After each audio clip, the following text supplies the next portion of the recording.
Most people get this wrong.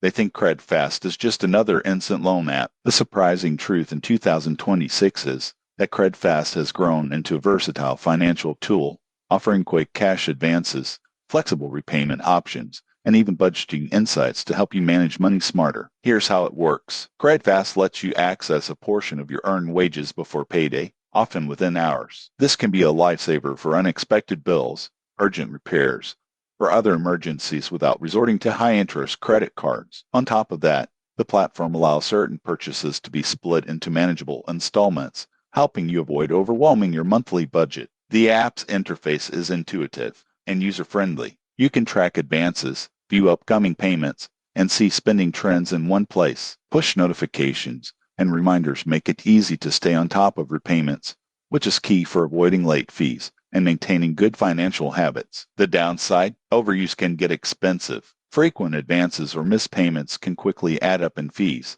so it's best to treat CredFast as a short-term solution, not a long-term fix. Tips for responsible use. 1. Only request advances or splits you can realistically repay. 2. Enable notifications to track upcoming payments. 3. Maintain a small emergency fund to reduce reliance on the app. Who benefits most? People with steady incomes who occasionally need short-term cash or want help managing larger purchases. Those with irregular income or poor repayment habits might find the fees outweigh the convenience. In conclusion, CredFast in 2026 is a practical, flexible tool, but only if used wisely. Track your spending, plan repayments carefully, and treat it as a temporary financial aid. Subscribe for honest app reviews and actionable money tips to stay in control of your finances.